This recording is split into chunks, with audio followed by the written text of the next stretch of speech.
Greetings, everybody. This is Simon Gilbert with Inspired, and I just want to wish you a massive happy Christmas. If you're watching this on YouTube, you can see my ridiculous turkey hat on, and look at this tasteless. How's that for horrendous top? Anyways, folks, it's Thursday, and that's when Inspired comes out, and it's also Christmas Day, so we've decided not to put one out this year. But I just wanted to take this opportunity to say thank you for journeying with us over the last year. Do you know what?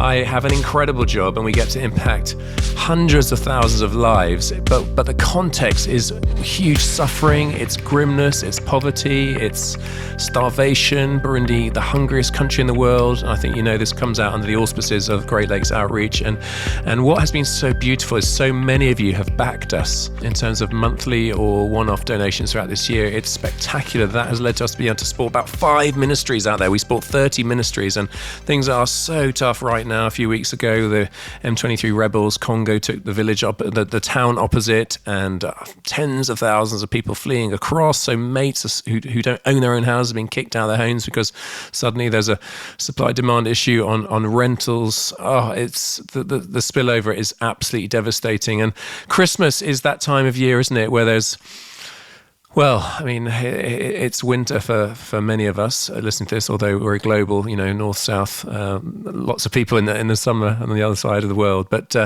it's for me, it's cold, it's dark, and it can seem like a bleak time. And then, no, the Christmas message is one of hope. It's one of hope. I was preaching a couple of, 10 days ago at a carol service, and I told them the story about Kitty Genovese, and she was a bartender in Queens, New York in 1964.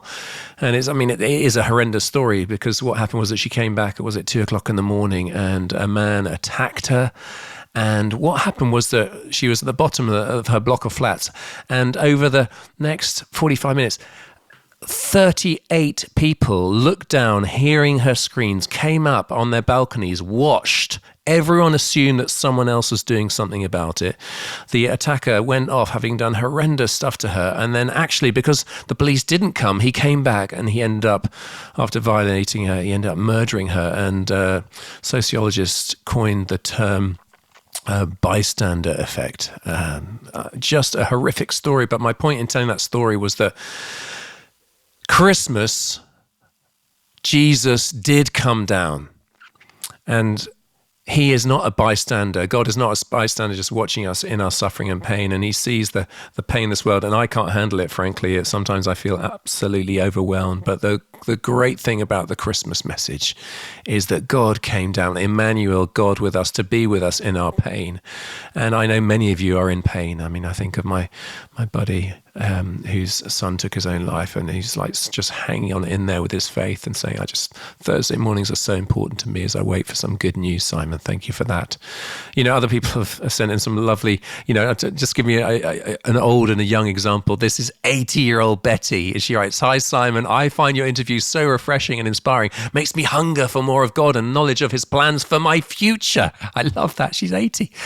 Blessings to you and your ministry. And then this is Dave, who writes, "Simon, I love it when my 11-year-old daughter, Susie, I'm putting her to bed, and she says, 'Can we listen to Inspired?' And so we cuddle up and listen together, and our hearts get stirred. Can't thank you enough." So, that's whether you're 80 or 11 or somewhere in between, or older or younger. I just want to wish you a very happy Christmas, And how can you bless us? If you've been blessed this year, please, hundreds of you have, but thousands of you haven't given us a review on Spotify or iTunes. That could be a little Christmas present. It could take 5 minutes, but that just means that many more people get the algorithm, and it's been fantastic. We regularly hit number 1, number 2 in the religion and spirituality charts, but it's not about that. It's about just meeting and impacting more and more people, spreading the good news of what God is doing. And on the back of what I shared about Christmas and Burundi and what's going on with the Congolese rebels, what we've done every year, and it's not too late to buy into this, but we've got just under 1,000 people working for us in Burundi, doing stunning work under incredibly difficult circumstances. And what we do every Christmas is we try to get $50 to then 40 quid-ish in local currency. And that means that actually, rather than Christmas just being a normal day of the year because no one's got any spare cash at all and they're struggling to eat one meal a day, on Christmas Day, they can actually have some meat and maybe a soda, Fanta, and buy some sweets for the kids and a dress for the wife or whatever. And so we do that. And so actually, Christmas Day for me, I'm stuffing my face with my wonderful family. I'm so grateful for all of them. I think there'll be 19 of us later for lunch. But my mind flits across the globe to Central Africa, where there's so much suffering, but actually where, because let's say there's an average of 6 per family, that's for 6,000 odd people in Burundi who are going to have a great day today, who are going to stuff their face, just have one day's respite from the daily grind of just trying to keep the show on the road. So if you want to help us with that, that's greatlakesoutreach.org/Christmas.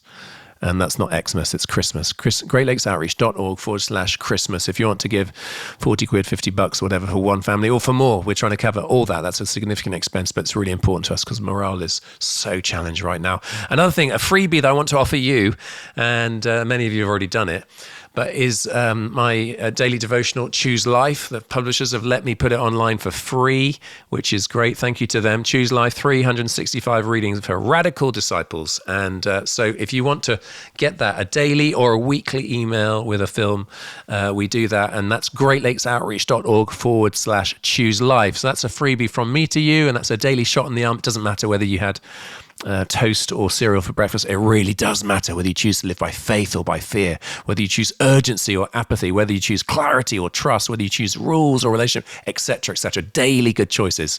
So sign up for that for free. And listen, we've got a great preaching team here at Great Lakes Outreach, and I love being on the road throughout the year in schools and universities and churches, and genuinely, or men's breakfasts or youth events. So get in touch with me at info@greatlakesoutreach.org. And if I'm free, I'd love to come. If I'm not, we've got Adam, we've got Steve, we've got Wendy in our preaching team. So that'd be wonderful.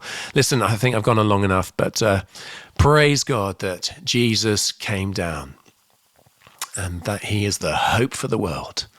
And yeah, often we can feel beyond hope, can't we? I remember cycling across America in 2012, 104 miles a day for 35 days it was. It was an incredible adventure. But I think it was about day 3, and we were entering the hamlet, and I'm bleeding on my backside, having a horrendous, everything's breaking down. It was really tough, and I had my head down in discouragement. And the guys behind me said, "Look up, Simon." And I looked up, and we were entering the hamlet of Hope. It was called Hope. And then a mile later, we were exiting, and there was a sign saying, "Beyond Hope." Yeah. Praise God that we're not beyond hope. Praise God that Jesus came down, Emmanuel, God with us. That's our message we take into the new year. So I pray God's blessing on you, you beauties. Please spread the word. Spread the word. Let's get more people on the inspired journey with us through 2026. May it be the best year yet. I've had a few sucker punches in the last year. I assume you have as well. We're in a battle. I've just been memorizing the epistle of 1 Peter, and I'm just got the end of chapter 4. 1 Peter 4 talks about, do not be surprised, dear friends, at the fiery ordeal that has come on you to test you as though something strange were happening to you. No, but rejoice inasmuch as you participate in the sufferings of Christ. Because, you will rejoice when his glory is revealed. And, It's not meant to be easy, is it? This journey. We're in a battle, and I'm cheering you on into 2026. So happy Christmas today, and next week another fantastic guest that we've got on. But this is a bit of a shorter one today.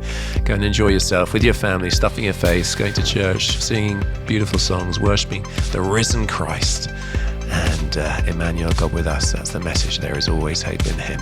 All right. God bless you. Have a good day. Have a good week. Christmas festive season, and toodaloo.